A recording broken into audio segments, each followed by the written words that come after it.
ପ୍ରଳୟ ଆସିଲେ ଯେମିତି ଗଛ ପତ୍ର କରନ୍ତି ଆସିଲେ ଯେମିତି ଫଗୁଣ ଆସିଲେ ମୋର ସେମିତି ଉଠାଲ ଆରେ ଭାଇ କେତେବେଳେ କଣ ଉଠୁଛି କହୁନୁ ପିଲା ବାହା ହେବା ପାଇଁ ମନଟା ଉଠୁଛେ ଗଲିଲ ଗଲି କଣ ବାହାଘର ସିଜିନ ଆସିଲେ ନା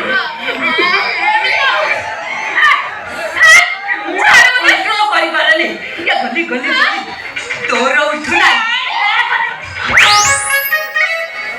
ବାଣିଜ୍ୟ ଉଠୁନି କି ଉଠିବାର ଚାନ୍ସ ନାହିଁ ପରୀକ୍ଷା ଉଠାନି ତୋର ଉଠୁନାହିଁ ଝିଅଟାର ଏଇଟା କାଠ ବେଜାର ଉଠୁନାହିଁ ଦିଟା କମ୍ପ୍ଲେଟ ରଖିଛୁ ବାବୁ ଉଠିଲାଣି ଯେ ଚାହା ଦେବୁ ନହେଲେ ବାବୁ ଆଣି ଯୋଉ ରାଗି ତ ଉଠିବେ ଏକାଥରେ ଖସେଇ ଦେବି ମୁଁ ଯାଉଛି ବାବୁଙ୍କୁ ଚାହା ଦେବି